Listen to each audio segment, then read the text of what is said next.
Va katta ehtimol bilan bugungi darsdan keyin sizda ayn harfini talaffuzida yaxshigina o'zgarish sezilishi mumkin. Ya'ni yaxshilanadi. Bugun sizlarga ayn harfi ishtirokida bir ajoyib matn tayyorlaganmiz. Bu matnda eng ko'p ishtirok etgan harf bu aynan ayn harfi.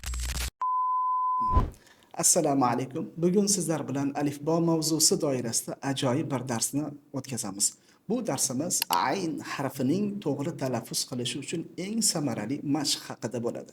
Tabiiyki alifbo harflarini o'rganganingizda albatta ayn harfi haqida alohida to'xtalgansiz va bu harfning qanday yozilishini o'rgangansiz. Talaffuzlarni ham imkon qadar o'rgangansiz, lekin ayn harfi aynan o'zbek tilida bo'lmaganligi sababli ba'zan bu harfni talaffuzi to'g'ri talaffuz qilinishi biroz kechikishi mumkin. Va katta ehtimol bilan bugungi darsdan keyin sizda ayn harfini talaffuzida yaxshigina o'zgarish sezilishi mumkin. Ya'ni yaxshilanadi. Va bugun sizlarga ayn harfi ishtirokida bir ajoyib matn tayyorlaganmiz. Bu matnda eng ko'p ishtirok etgan harf bu aynan ayn harfi. Va matnimizni birgalikda o'qiymiz. Demak, matnimizni o'qishni boshlaymiz.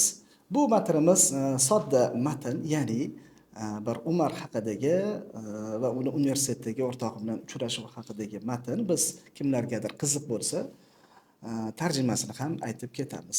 Demak, asosiy e'tiborimiz ayn harfi kelgan so'zlarda aynni to'g'ri talaffuz qilishga qaratilgan bo'ladi. Xo'p. Fi yawmin asifin kharaja Umaru min al-jami'ati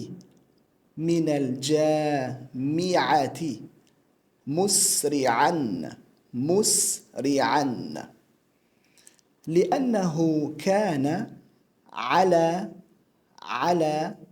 موعد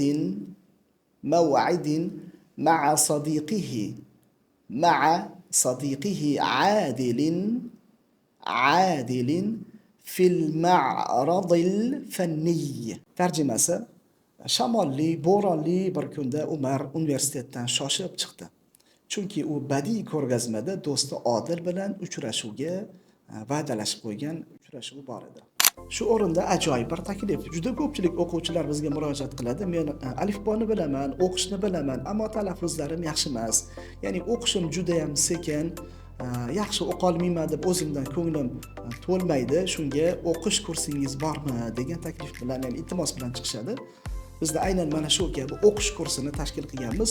O'qish kursida 10 ta video darslar joylashgan va ushbu 10 ta video darsimizda siz o'qish davomida uchraydiganingiz muammolar haqida darslar tayyorlangan. Masalan, hamzalarni talaffuzi, vaslali hamza, qat'iy hamzalarni talaffuzi, so'zlarni bir-biriga bog'lab ketish masalasi yoki to'xtash qoidalari yoki aynan ayn harfi yoki bir-biriga nuqtalarda o'xshab ketadigan harflar yoki talaffuzda bir-biriga o'xshab ketadigan harflar. Ya'ni siz talaffuzda yoki yozilishida bir-biriga o'xshatib yuborishingiz mumkin bo'lgan harflarni bir-biridan farqlash bo'yicha maxsus dars qilganmiz.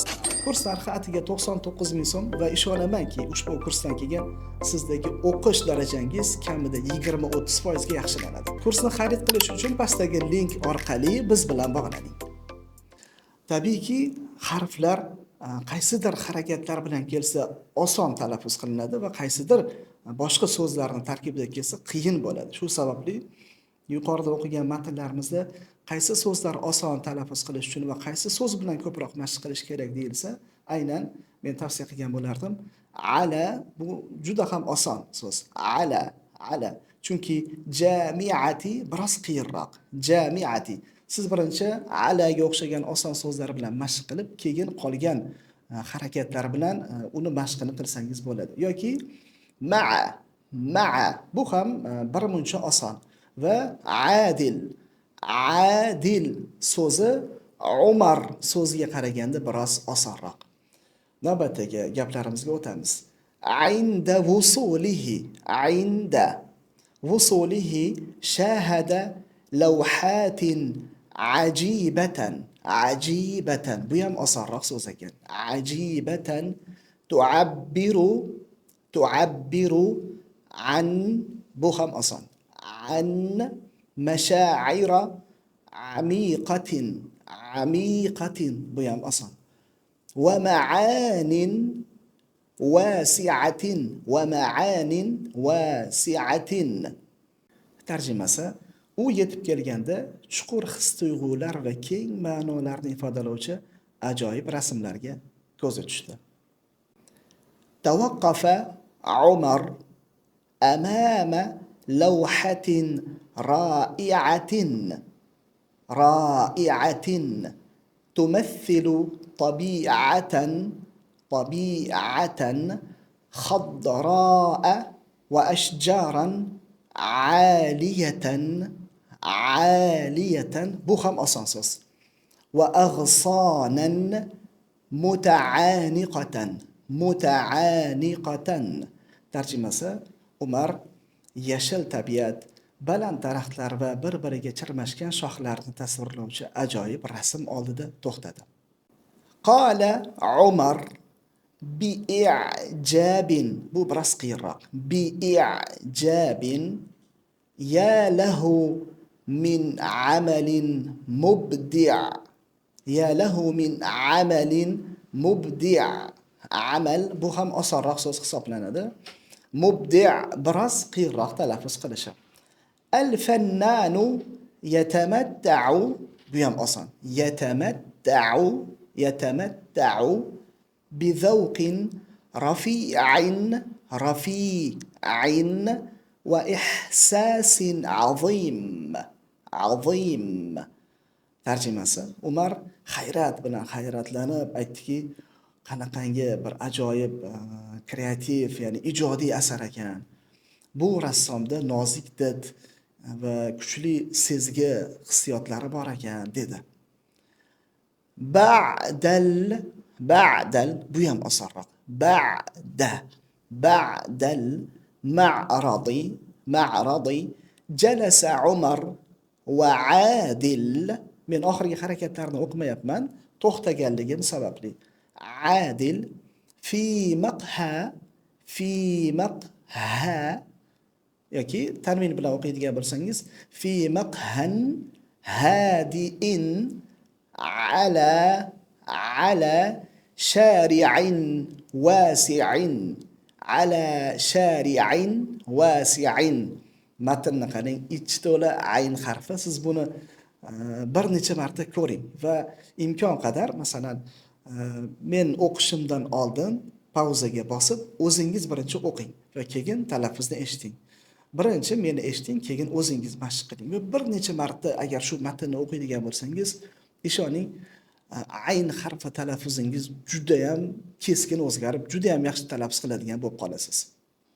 Tarjimasi: ko'rgazmadan so'ng Umar va Odil keng ko'chada joylashgan, keng ko'cha bo'yida joylashgan tinchgina bir sokin qahvaxonada, kofexonada o'tirishdi.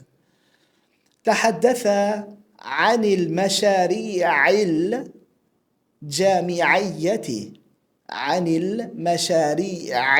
jami'iyyati wa an طموحاتهما في المستقبل وعن العمل في شركات عالمية ذات سمعة عالية. Tarjimasi: ular universitetdagi loyihalari, ya'ni universitet loyihalari, kelajakdagi orzu umidlari va yuqori obro'li xalqaro kompaniyalarda ishlash haqida suhbatlashishdi. Fi nihayatil liqa'i wa'ada kullun minhuma al-akhara bi an ya'mala bijiddin wa yas'a bu ham oson. Yas'a لتحقيق أهداف عظيمة وأن يصنع فرقا حقيقيا في المجتمع. Tarjimasi: uchrashuv oxirida, so'ngida ikkalasi bir-biriga va'da berdiki, yaxshi mehnat qilib tirishqoqlik bilan ishlashga, ulug' ya'ni buyuk maqsadlarga erishishga, yaxshi intilishga, keyin jamiyatdagi haqiqiy o'zgarishlarni bunyod qilishga va'da berishdi. عاد عمر عاد عمر إلى البيت وهو يشعر بطاقة عالية ودافع قوي للعمل والسعي نحو النجاح. والسعي tarjimasi Umar yuqori energiya va muvaffaqiyat sari intilish uchun o'zida kuchli rag'bat his qilgan holda uyiga qaytdi. Demak, sizni ayn harfingizni, umuman har qanday harfingizni rivojlantiradigan narsa faqat u so'zlar ishtirokidagi, ya'ni u harflar ishtirokidagi so'zlarni ko'p o'qishingiz. Naqadar ko'p mashq qilsangiz, shunchalik sizdagi harflar talaffuzi yaxshi o'xshaydi. Va katta ehtimol bilan bugun sizda ayn harfining talaffuzi yaxshilanadi. Siz ko'rayotgan ushbu qiziqarli dars boshqalarga ham ko'rinsin va ular ham manfaatlansin degan niyatingiz bo'lsa, siz bosadigan bittagina laykingiz bunga sabab bo'lishi mumkin. Va obuna bo'lishni ham unutmang.